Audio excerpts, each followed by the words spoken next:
Okay, well, it's 1 p.m., so I guess we'll kind of get started and people can kind of filter in through or as we start. But I'm really excited to have you all here today. And I'm very excited to welcome Norbert Roztocki, the founder of moveart. Norbert's path is really anything but typical. He's trained in cultural anthropology and philosophy and has spent many years working as a photojournalist and documentary filmmaker across many countries.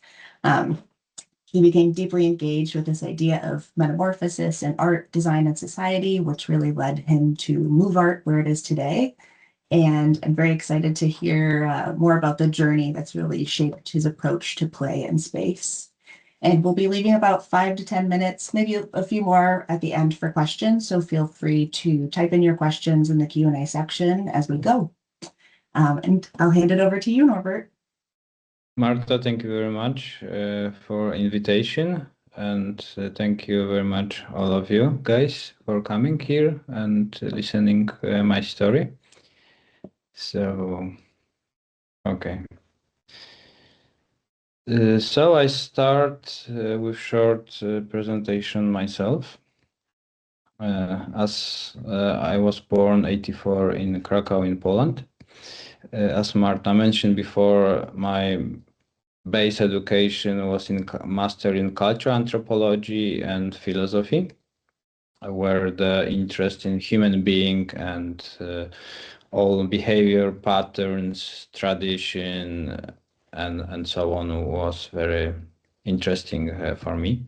Another part of my life, it was art, photography, sculpture, design, but it was always more like kind of hobby. So at some point I was wondering how it's possible to combine my education with my passion. And this luckily happened 2015 under the concept place capture, moveart place capture. And how it happens exactly, of course, as most important stuff in a life by chance. As artist, I was fascinated from double helix DNA chain form, which we know mostly today from medicine or biology. At one Sunday afternoon, I built up like wooden prototype around 2 meter high from some rubbish wooden lats found in the garbage around the house, just to test and place it in the my garden, how this shape, how this form works with sun, shade, surrounding, and so on. And when I was almost ready with it, then suddenly my 3 years old son starts to climbing on it. In the moment as I noticed this, of course, I was horrified whether he destroyed my piece of art or he harms himself. So after a while, I noticed that actually he's doing quite well and having fun. And he was repeating, kind of trying to get on the sculpture, and despite my to forbid him and so on. And this actually was the first main impulse telling me that might be something interesting to connect aesthetic art with functionality and with the safety. So that was the first impulse for move art concept, and from that day on we realized over 1,000 projects worldwide, mostly in Europe, but some in US, Dubai, Emirates, Australia, and so on. We develop over 60, 70 different type of design, from smallest standard one to biggest bespoke elements. What is interesting, all single design, it's always a repetition of the same form, which is double helix DNA chain, and or double curved surface. So whether it's big or small, it's always kind of metamorphosis of this one single archetypical form, which it's extremely flexible, inspiring, invigorating the people and the environment.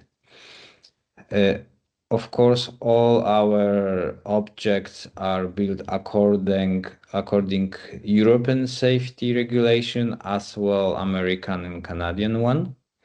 They are made from 100% ecological and sustainable Akoya wood, which Akoya itself gives around 50 years written warranty.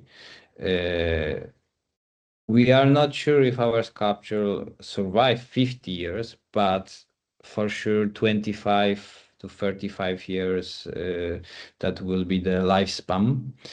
For now, the oldest sculpture is around 11, 12 years, and analyzing the oldering process, we can for sure say these numbers are realistic, very much realistic.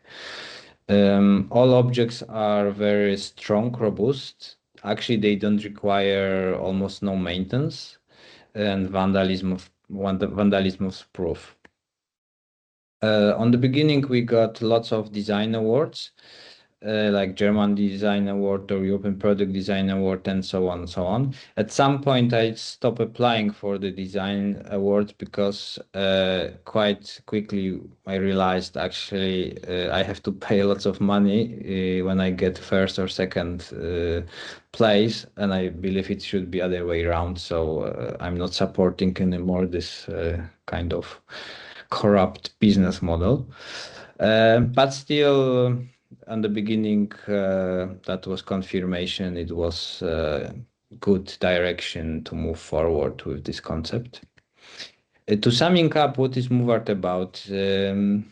It's the easiest example. It's to compare with the market situation. So today we can find lots of playgrounds which technically functions very well, but aesthetically are not very attractive. On other side, we can meet lots of beautiful art objects in public spaces, but they are not practical at all. And in between, quite a big gap. Another aspect is the structure of public facilities. We have lots of facilities which are dedicated only to one specific age group, like children from 0 to 3, for teenager, recently very popular parkour for elderly. But as a more generation family who wants to spend time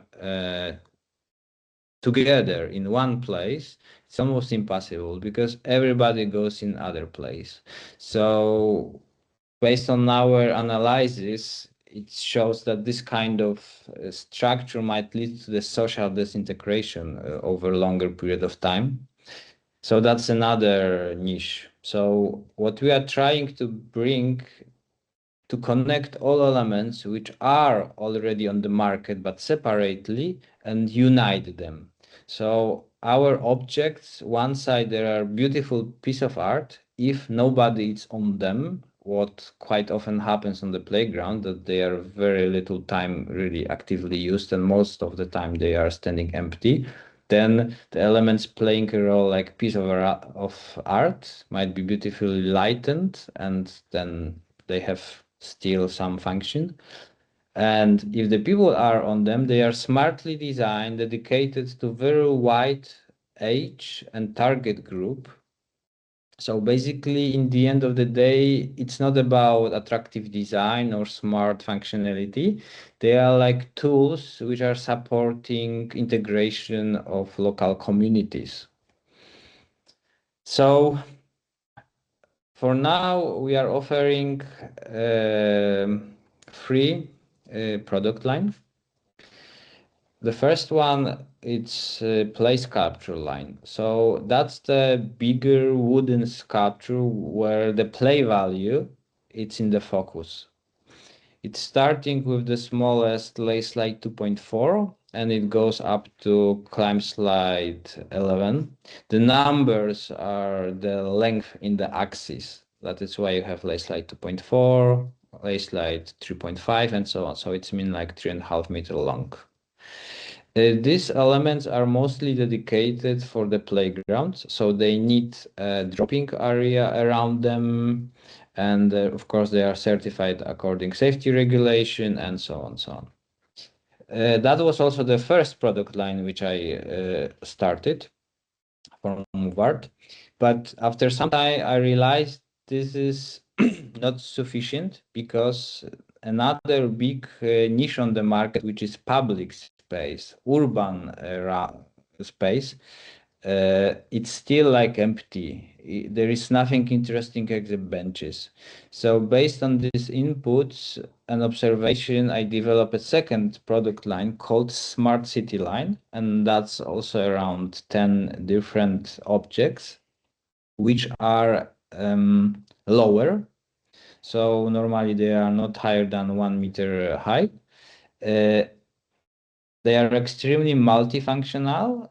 Maybe play value it's not so high as on the price capture, but still it's very interesting.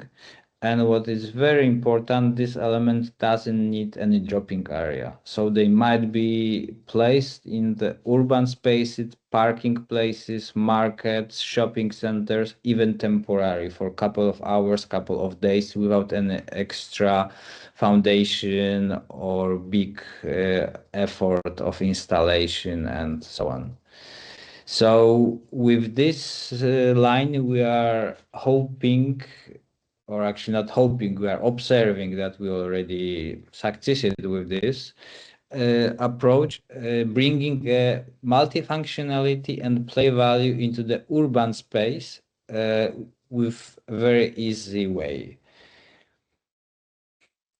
Third product line, which is actually our specialty, is the bespoke line. So that's the development directly with the client or landscape architects or users or all people involved in the project, unique, iconic installation dedicated to one single place, one single project. So they are not repeating anywhere else.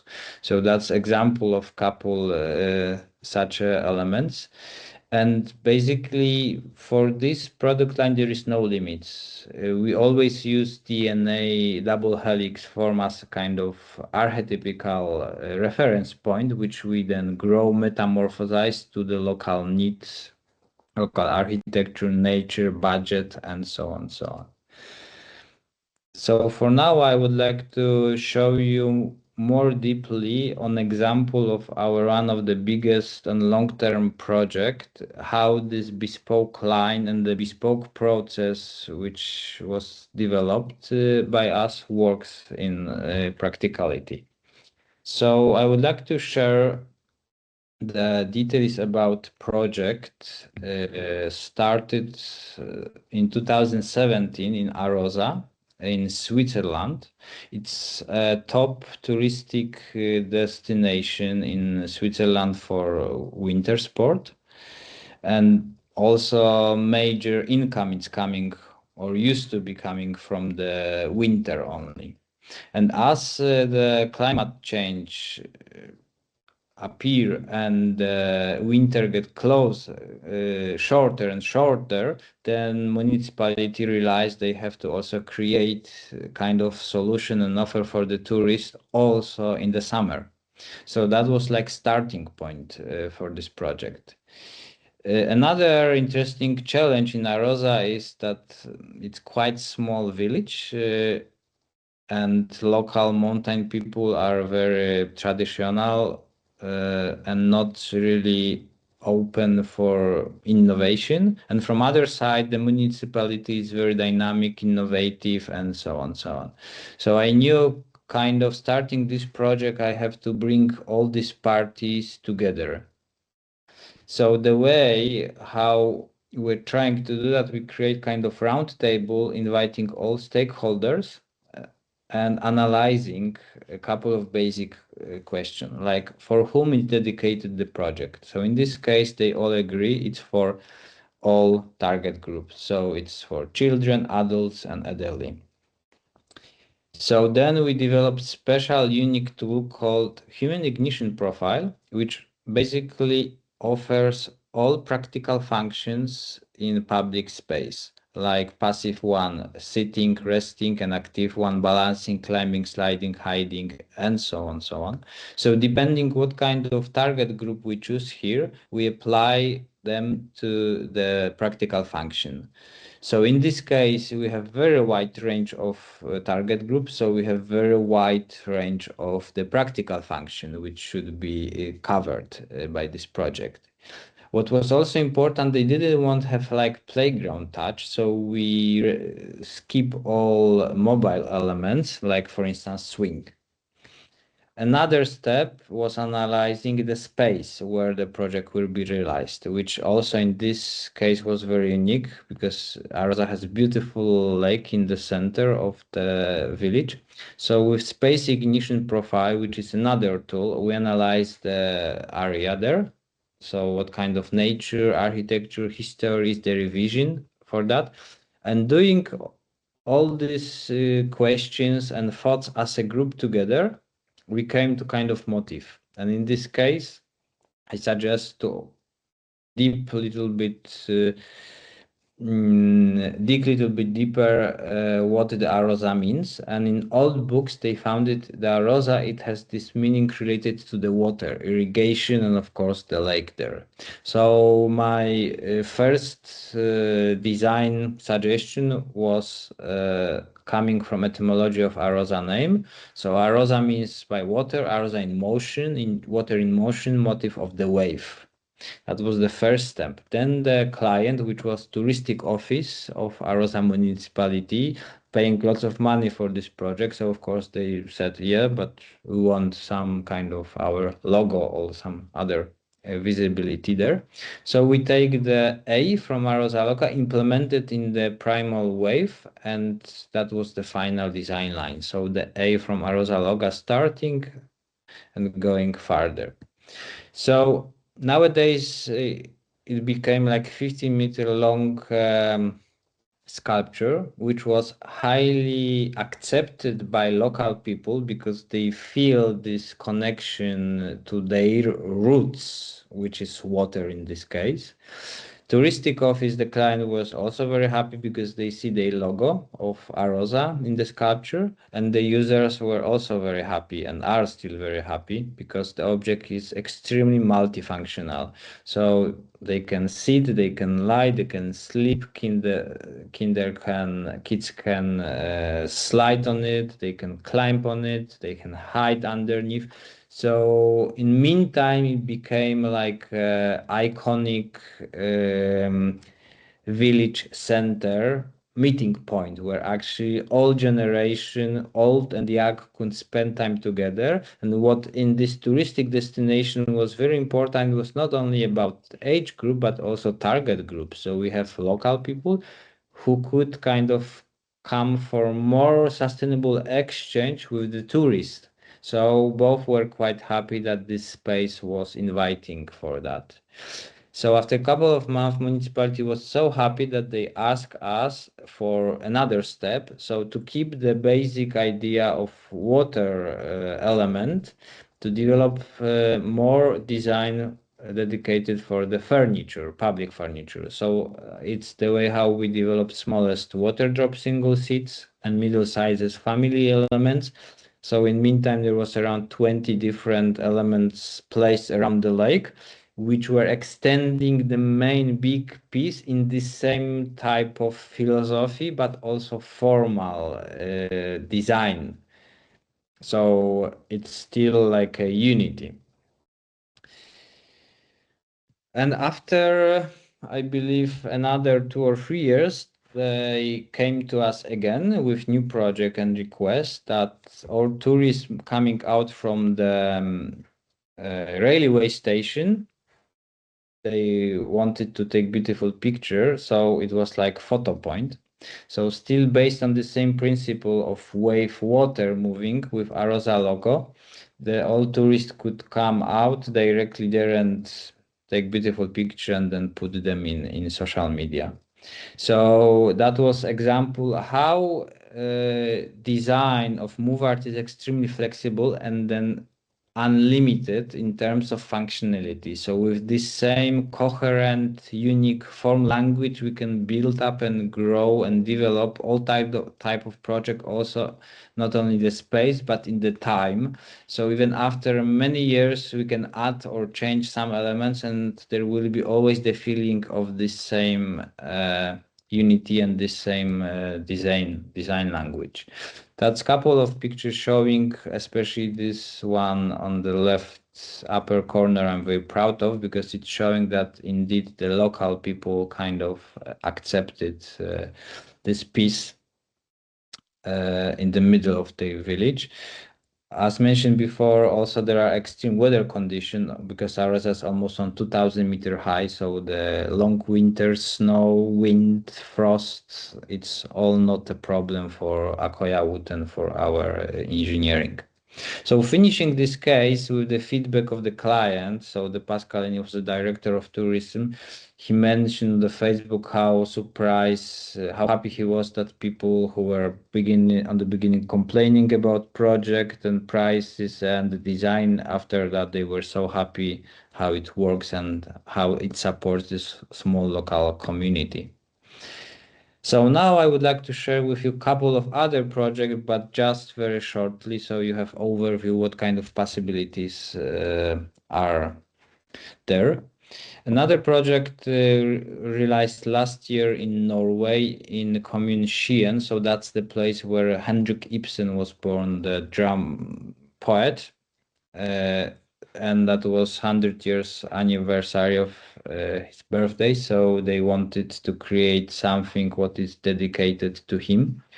So we take as inspiration his famous drama Wild Duck, and working with this concept also very analyzing the hip, sip and so on. And the idea of the sculpture was kind of wing element, so artistic interpretation of the wild duck poet and some formal element of it. So we can see that the functionality of the object with this design is very interesting, because the object is starting very low, which is also accessible for wheelchair people.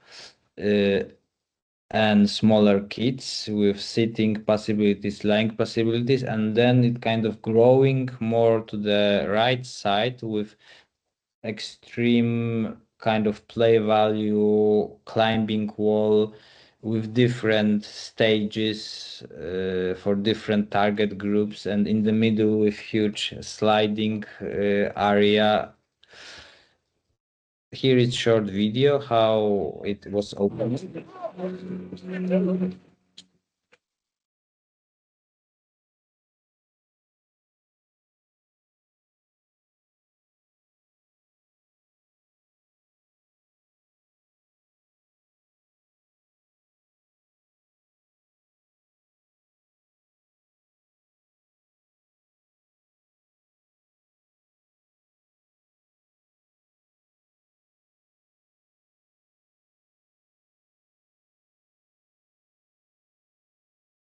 Another project, maybe for some of you known, it's ClimbSite 6.8 installed in front of Flatiron building on Manhattan,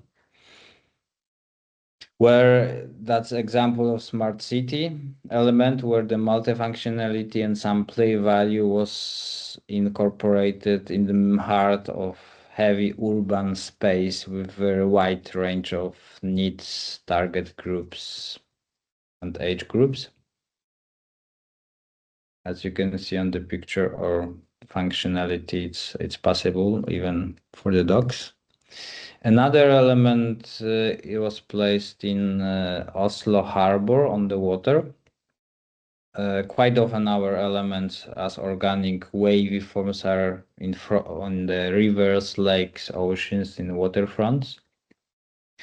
Another project in Switzerland, very interesting for the foundation of 200 years of anniversary. So we have like 200 wooden lats. The object was kind of coming out from the soil directly, which is also possible to do that with Akoya.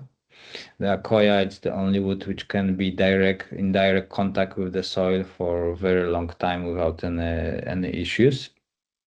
And as you can see, basically the ideas of a simple bench, but it's much more than just a bench. It's the meeting point for, again, very wide target and age group, where it's possible to sit very comfortably, but also balancing, sliding, lying down, and so on, so on.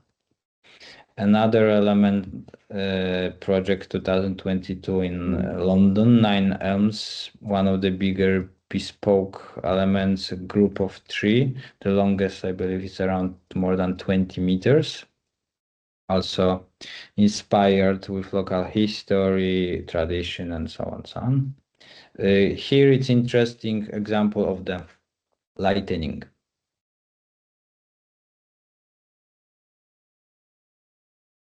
Especially in the night, lightning is supporting this artistic form in a very interesting way. So during the day we have the sun shade play, and in the night we can use the lightning, which some very sculpture and artistic are very strong presented.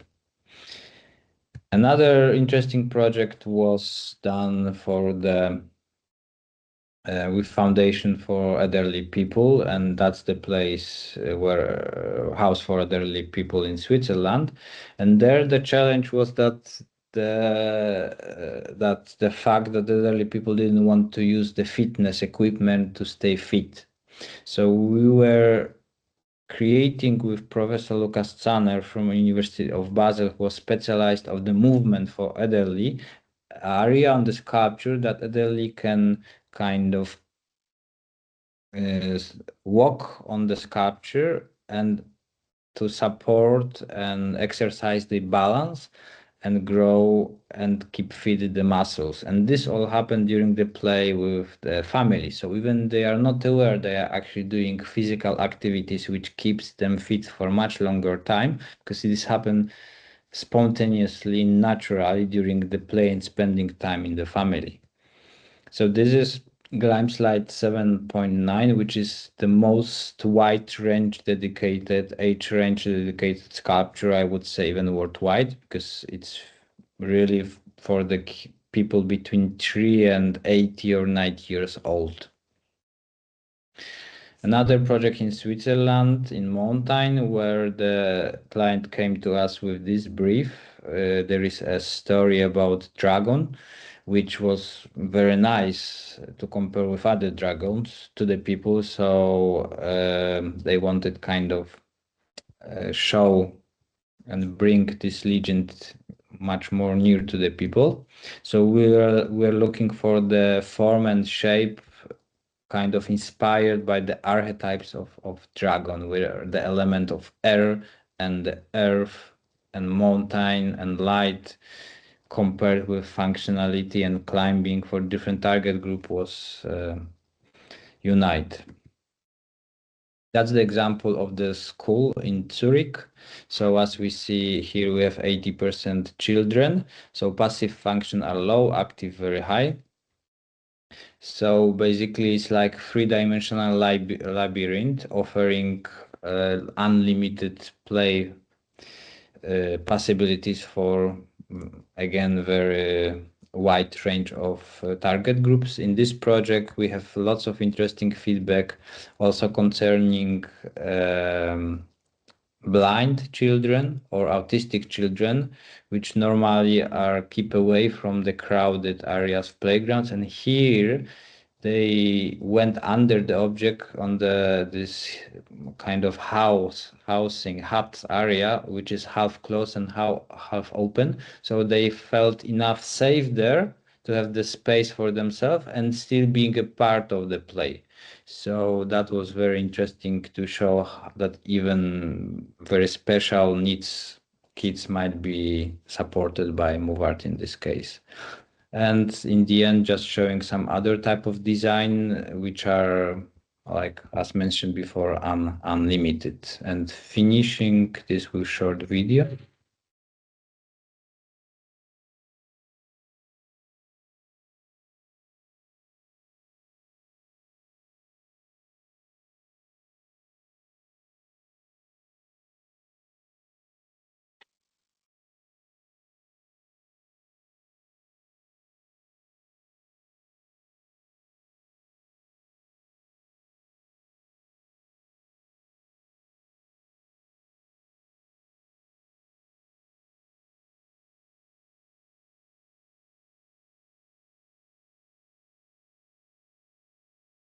Interessano soltanto le cose inutili che non hanno senso pratico.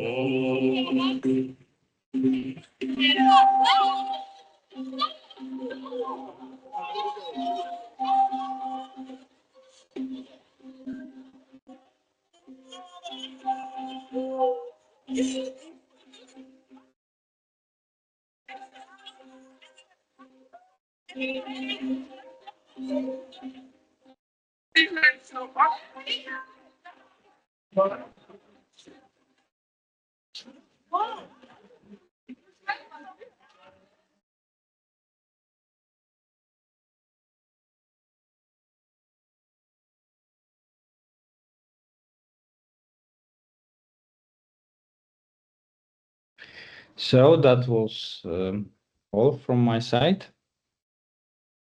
So now it's time for the question.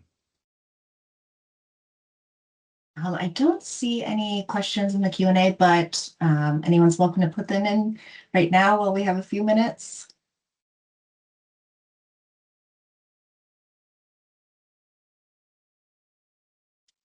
Also, if you would like to just send them over email, we're happy to answer any questions from there. It looks like we're not getting any questions right now, but thank you so much for joining us. And you're welcome to reach out to either Norbert or I. We are kind of send out an email after with all of our information. Oh, I see some questions actually. I think let Marta give a little bit more time. Great. So it doesn't have to be also a question. There might be also feedback or some critics or some new ideas. So we can a little bit open this space for free discussion if there is need for that. So Norbert, I see one question from Lauren. She says, does the wood have to be treated based on different climates? No, the Akoya was extremely strong. So we have the project from Iceland to desert in Dubai. And basically Akoya it's extremely strong in all type of climates and doesn't need any extra treatment. So you don't need to do anything with it. I'm going to see a few more questions too. And the hand is asking, do we have any other wood stain colors? So it is possible to use different color coating for Akoya, but then it will be a matter of kind of maintenance related to that. So as long we use the raw Akoya wood without any colors, there is no maintenance needed over longer period of time. But as long we use a colors coating and especially on the areas like sitting or sliding where the kids will be using it very intensely, it might be challenging that the color will vanish quite quickly. However, for that we also developed the idea to put the colors just on the side of the woods, so not on the top. So then the top might be still clear and the colors might be visible from the sides, which support to have strong color for much longer period of time. But generally it's possible. A few more questions. One from Susan. What is site initiation? Sorry, could you repeat? What is site initiation? Maybe this is referring to what installation is like. Correct me if I'm wrong, Susan. If it's about installation, so that's depend on the element. The smaller element, basically from smart city line, that's elements in one piece, so they don't require any special installation things. It might be just placed on the floor, and depending if it's freestanding, then it's freestanding. If it's bolted, then it's bolted to the floor or eventually to the foundation. And the bigger elements from place capture line, they are in 2 or 3 pieces transported on the pallet. So also the installation of the biggest element doesn't take more than 4 to 5 hours, and it's like very intuitive and easily done. The, just heard from Susan, actually, the site initiation she's referring to is in the graphs that you presented, the factors. I believe that's the human ignition profile.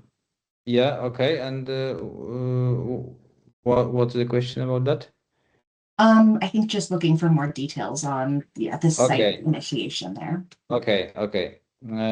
So HIP, human ignition profile, and SIP, space ignition profiles. This is part of our bespoke tool developed to speed up a process of working together with a customer, users, landscape architect, and so on, very precisely and efficiently to deliver basically what they want in the end.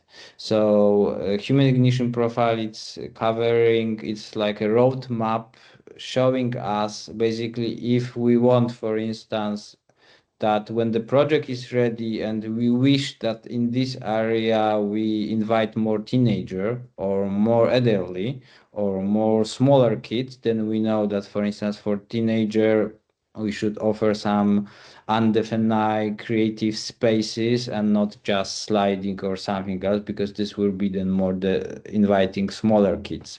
And if we want that the elderly will come, it will be not enough to place just a bench. It's important that the bench is a little bit higher and have a backrest as well, and so on. So that's kind of the hip and sip is a bridge between vision and wishes and hard reality, I would say.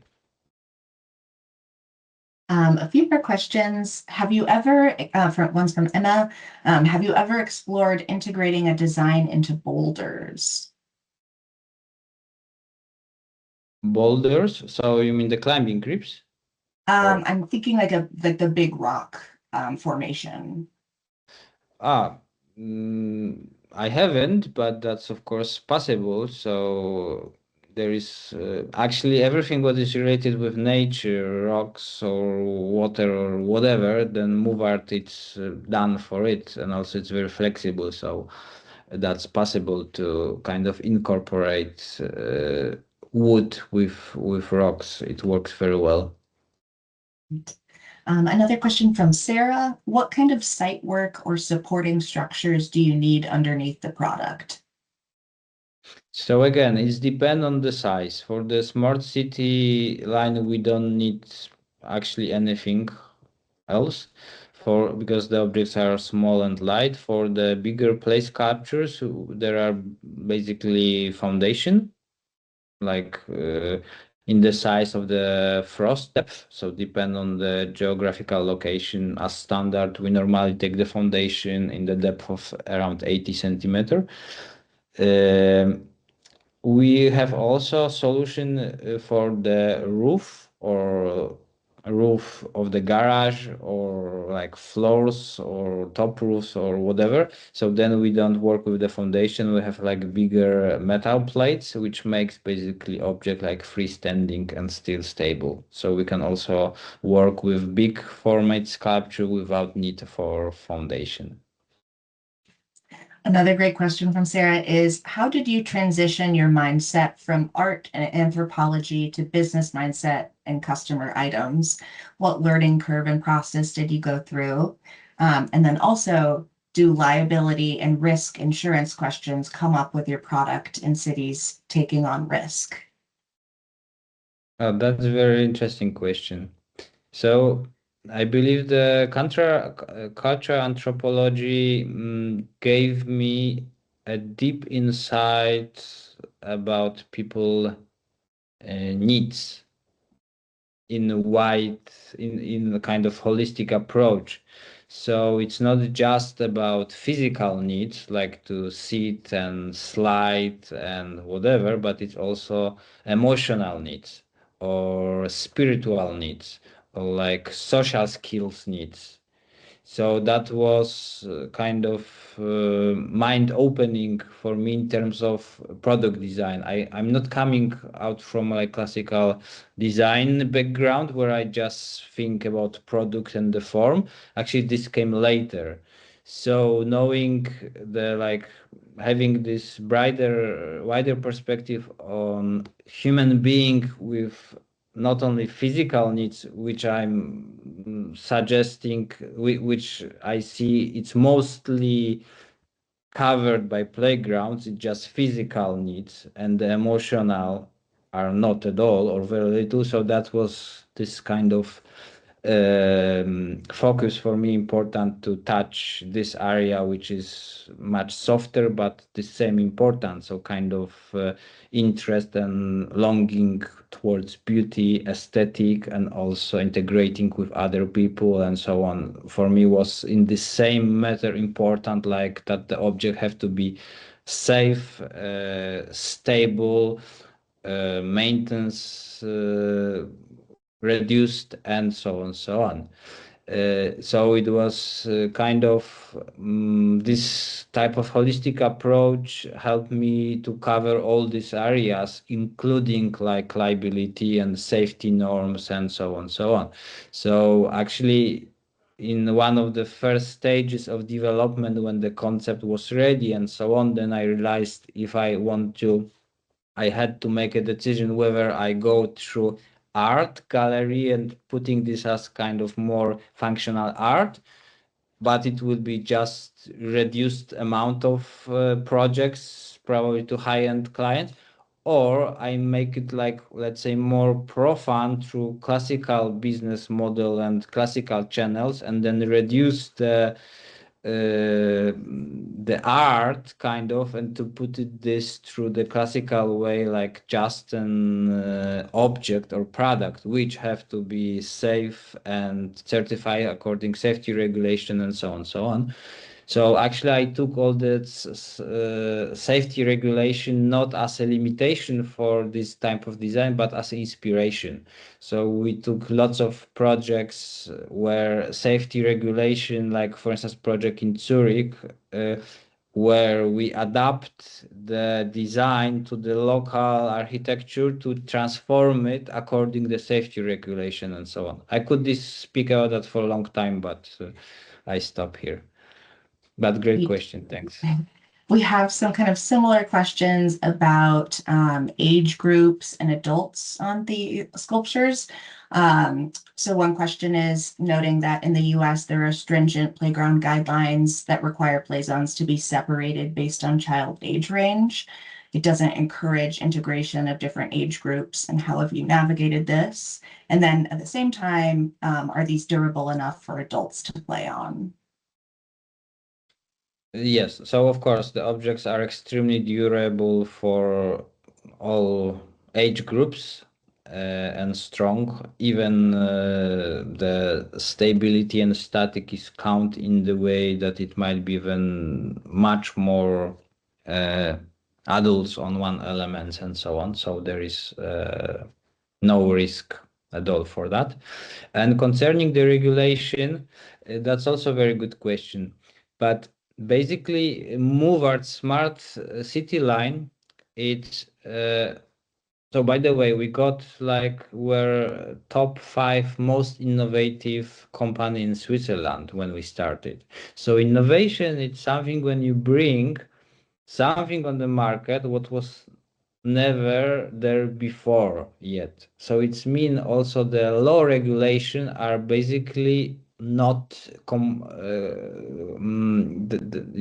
they are not kind of proper for that. So that is why we solve this in the way that in the smart city line, which is developed together with safety inspector from US, Canada, and also Europe, in the way that the object itself still are built in a safe way, but they have proportion where the risk assessment prove that there is no any big risk, so the objects are smaller, lower to reduce this potential risk, and then they might be placed on hard surfaces.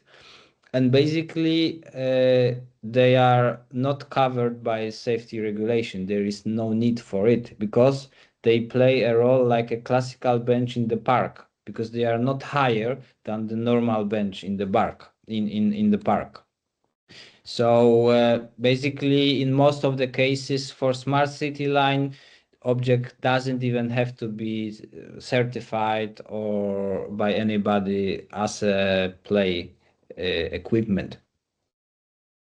However, they are built in that way. So Yeah, and in the US, yes, as Norbert said, we've worked with kind of third-party safety inspectors to look at all of these pieces. And then specifically for the play sculpture line, those do need safety surfacing and use zones.